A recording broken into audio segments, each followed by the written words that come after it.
உலக புகழ்பெற்ற தூத்துக்குடி பனிமய மாதா பேராலயத்தின் 444வது ஆண்டு திருவிழா கொடியேற்றத்துடன் கோலாகலமாக தொடங்கியது.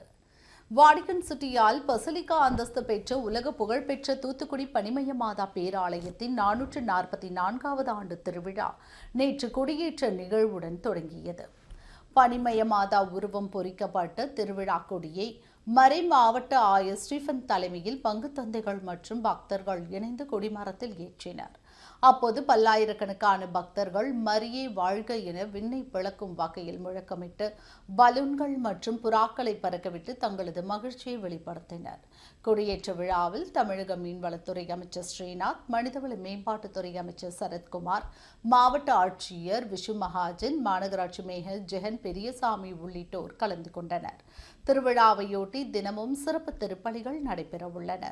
ஆகஸ்ட் 2ஆம் தேதி திவ்ய நற்கருணை பவனியும், ஆகஸ்ட் 5ஆம் தேதி திருவிழா திருப்பலி மற்றும் மாதா சப்பர பவனியும் நடைபெறவுள்ள நிலையில் அன்றைய தினம் தூத்துக்குடி மாவட்டத்திற்கு உள்ளூர் விடுமுறை அறிவிக்கப்பட்டுள்ளது.